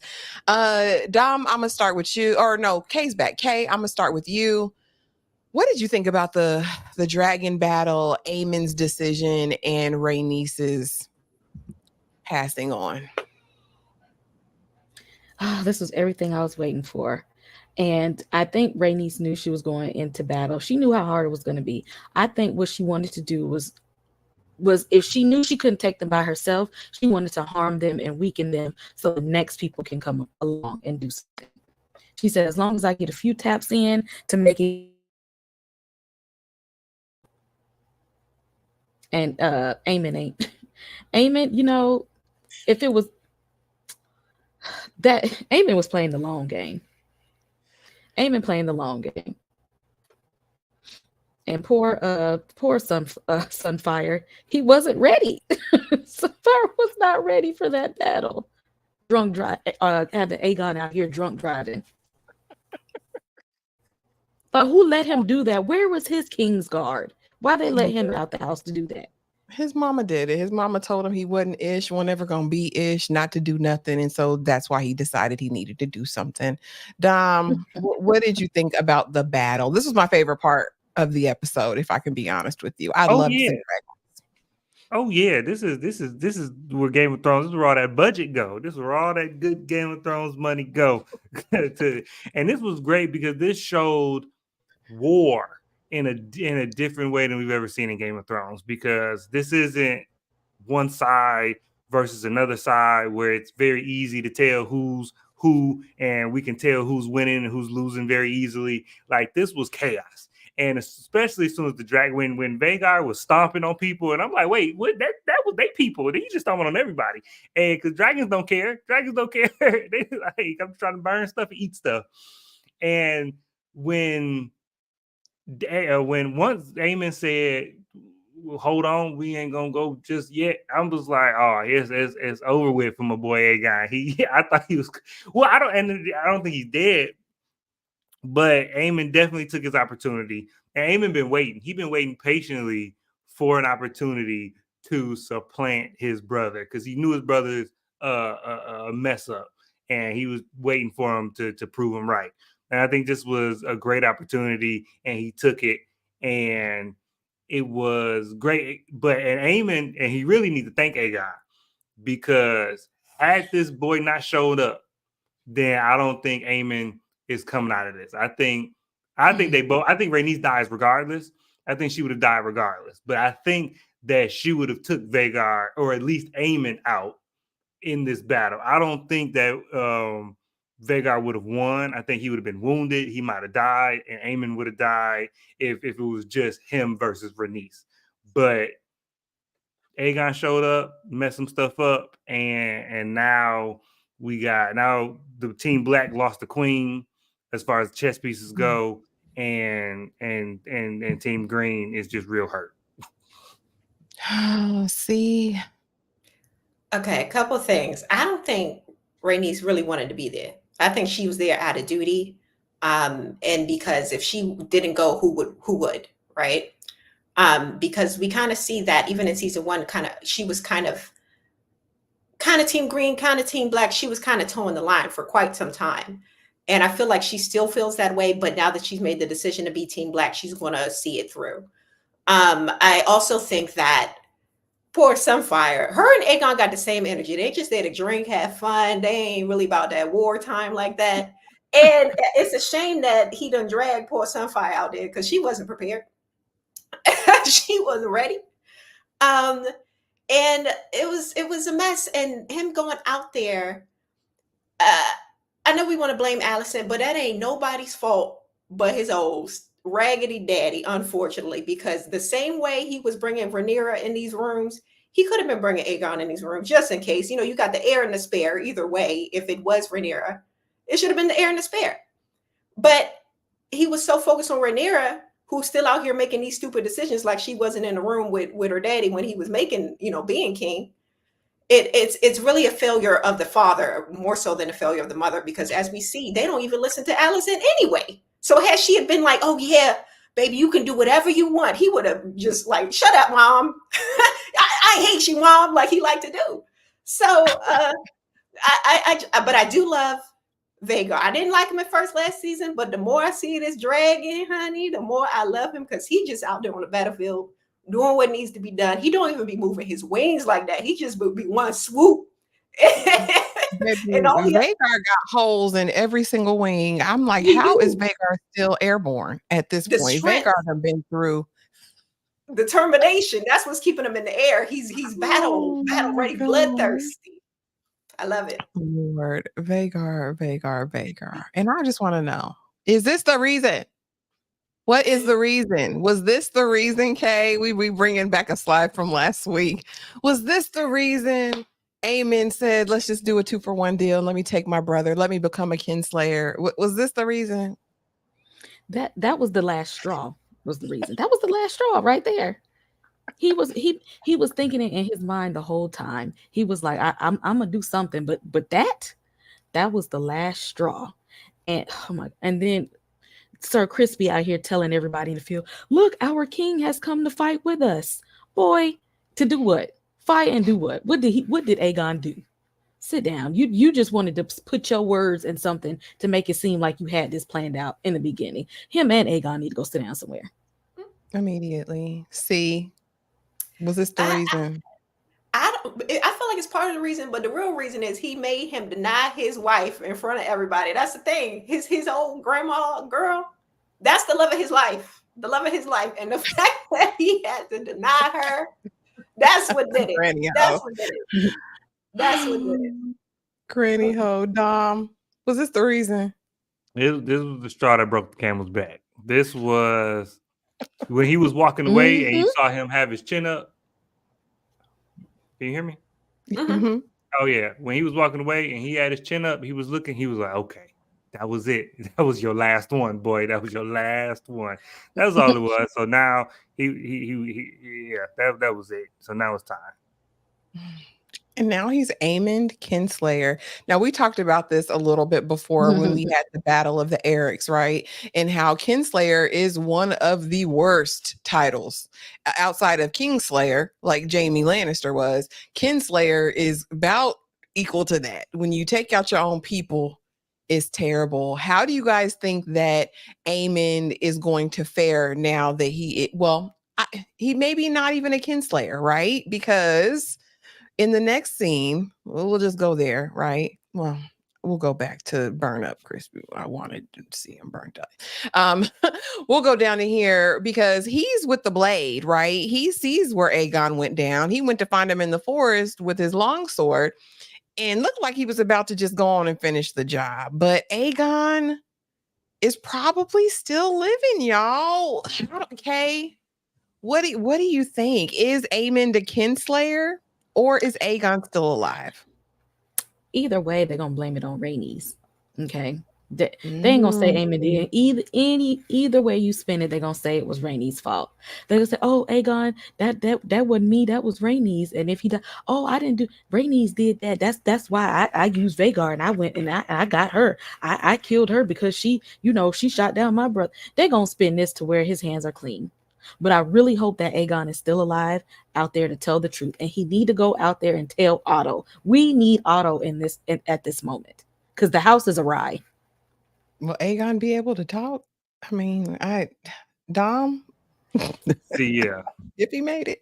Yeah, this is what I think. I think he is, because I think what happened earlier in this episode kind of set the precedent for what we're gonna see later. Because when we were in Harrenhal and we were talking, and Damon was talking to the Tully boy and was talking about how people not supposed to move when their lord is like without their lord's blessing, regardless of the condition of the lord. You're supposed to move when the Lord say so and not before.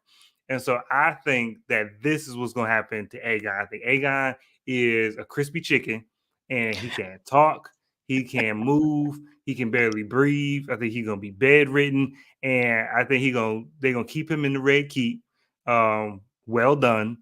And then now I think Otto's going to come back.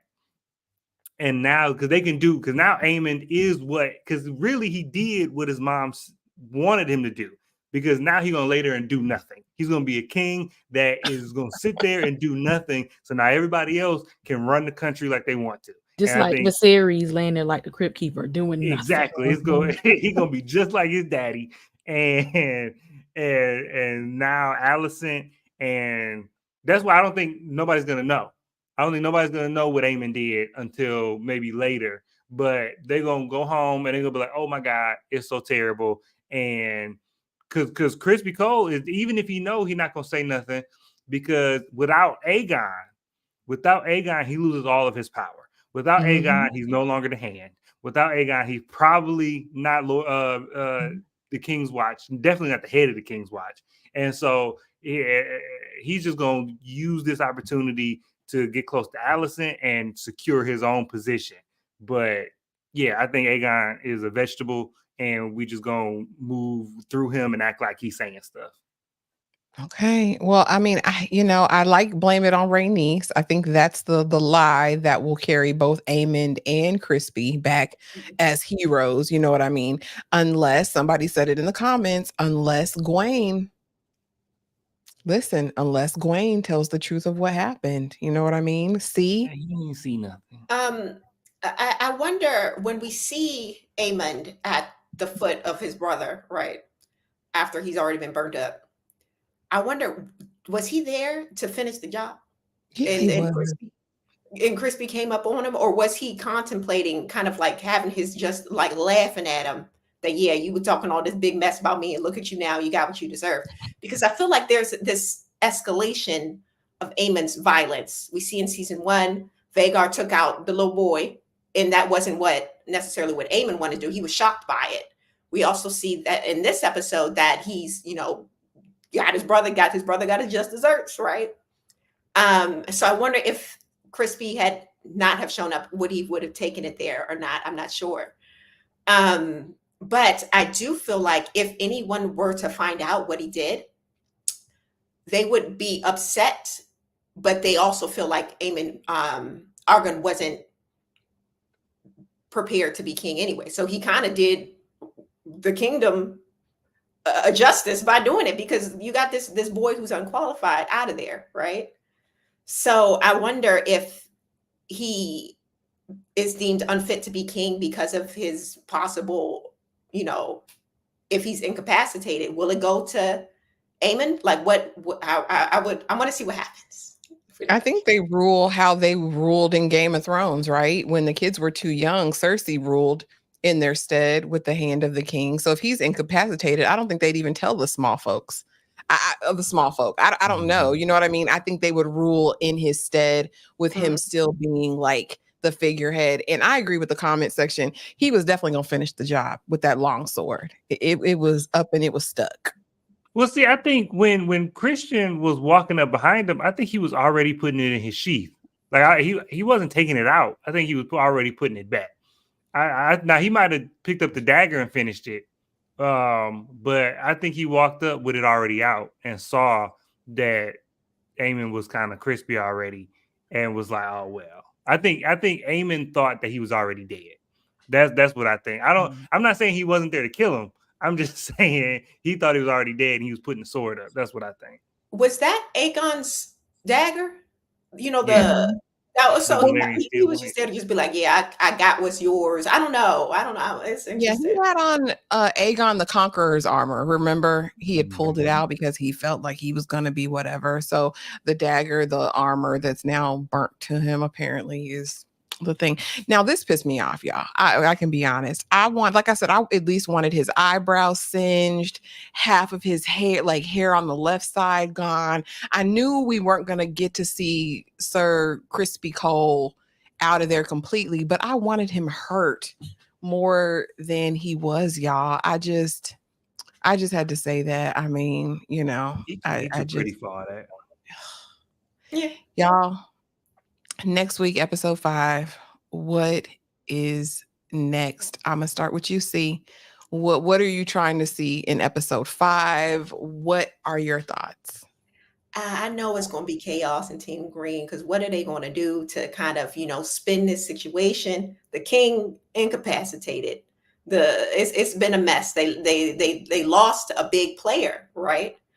So I want to see how they're going to spin it, right? And if they're going to bring back Otto because clearly he needs to return.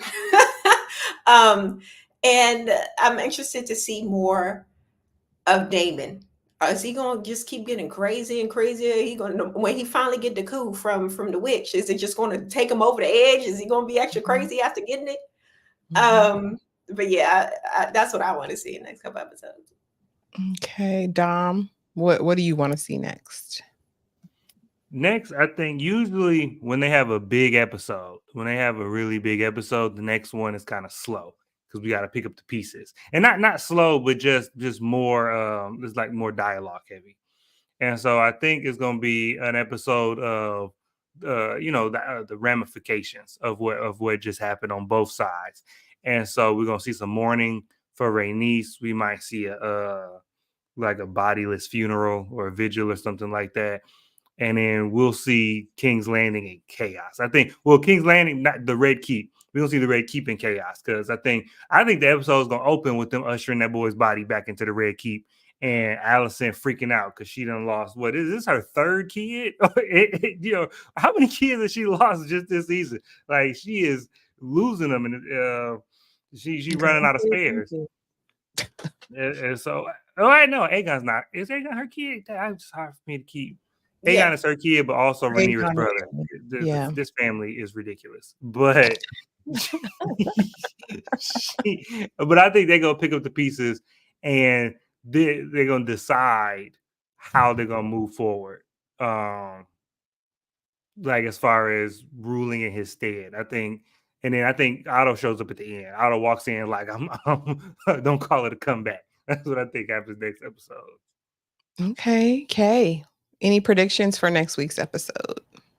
I mean, are we gonna send a raven to get Damon, or somebody can fly? Can Baela fly out to go get her? Can we do something? We need to pull him out of Harrenhal. We need him and all his shining glory right now. He ain't got time. He over there going mad in Harrenhal, thinking he doing something. This is not the time. Okay, we've conquered it. You don't have to stay there. We got what we need. Somebody need to do something and let him, because I feel like if Damon knows what happened to Rhaenys, not that he completely loved Rhaenys, but all he need is like an inch so he can take a mile. It's time to take the mile. It's vengeance time. It's time to burn down some stuff because we've been playing around. We've been playing around with these greens way too long. Let's go. What, Don? What's up? I didn't think about it. Oh, I just thought about it because the comments was talking about Corlys' son if he would come back, and I was thinking that when Otto come back, he will come back with that phantom son we ain't never seen. Remember, Allison got another son out there. Mm-hmm. That's right. With another dragon. So I think Darren might show up next episode. So that might be because we need somebody. So We do. And for me, y'all, I just listen. We had our dragon battle, but I just want to see Damon again leave Harrenhal because you just go back to Dragonstone, meet with Rhaenyra, because at this point they have Rook's Rest. The Greens have Rook's Rest, right? And so I mean, even though they suffered a lot of casualties, they have the majority. They have the army, and so I just need to know. I need Rhaenyra to again stand up.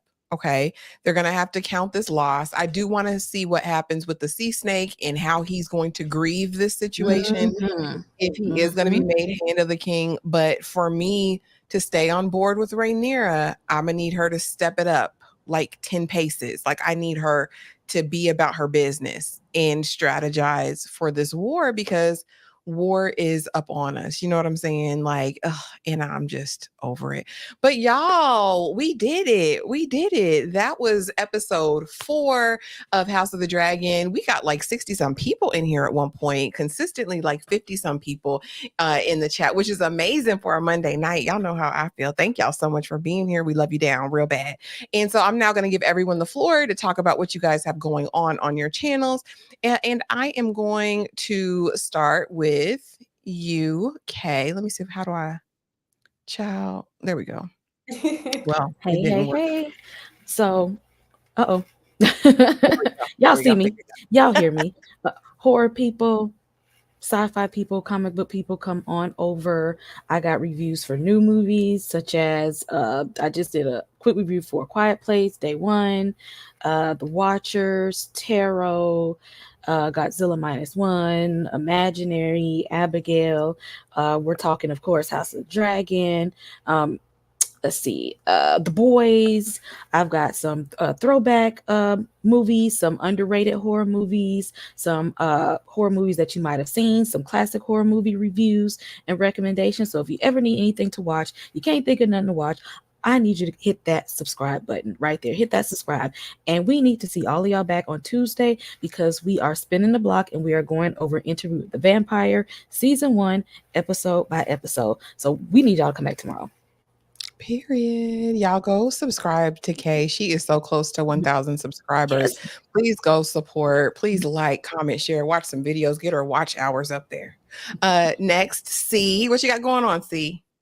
All right. So over on my channel, you know, I do book reviews where we're currently reading You Shouldn't Have Come Here by Geneva Rose. Also, I too just released a short about the Quiet Place Day 1. So you can check out my review right there on my channel, See the Superior. If you are into character battles, you can join me on Instagram at See the Superior because the weekend after this one, we're going into a character battle of Mario versus Shadow. And also, if you're going to be in the DMV area this coming weekend, check me out at BlurredCon. You know, pop up on me, say hi. Really friendly. Just say what's up. And I'll see you there. And please subscribe to my channel. Yes. C is trying to hit her 1,000 as well. So please go support for all of the shorts content over there. Dom with Screen Static Studios. What you got going on, Dom? Man, y'all come over. We talking about everything. I just started my retro review series of the Alien movies. So I'm doing all of the Alien movies leading up to the new one, Alien Romulus, that comes out in August. And so the first one's up, and they'll be dropping every Monday. Tomorrow is Tuesday, so we doing the Acolyte. So right after the Acolyte, I'll be dropping a video review of that. And also we're doing some theatrical reviews this week. Long Legs comes out. That Tyler Perry movie comes out. And so this, and then we just got all kinds of stuff this month. That Twisters movie comes out, Deadpool and Wolverine. I'll be there for that. So movie reviews, TV reviews, and sci-fi, everything. So come on and subscribe. Absolutely. And thank y'all for being here. Y'all in the chat, give a shout out to all of these wonderful content creators and please help them reach their goals. Everyone's trying to get to 1,000 subscribers. So please go on over, like, comment, share, do the most on their pages. They're creating wonderful content. And thank y'all for being here. Y'all showed out today in the chat and we love you down. For real, for real. Don't forget tomorrow night, Interview with a Vampire, season 1, episode 1. And if you didn't, go check out my recap that I did on Sunday, because you know you know, I got to do a recap for everything. But you guys, we appreciate y'all being here. Thank you so, so much. Have the most amazing night and be safe. And we will see y'all next Monday. Good DNA test turns out I'm 100%. Even when I'm crying crazy, yeah, I got boy problems. That's the human in me. Bling bling, and I solve them. That's the goddess in me. You put her at a bad, knock a middle. If you with your cold real, just a little. You break a homie.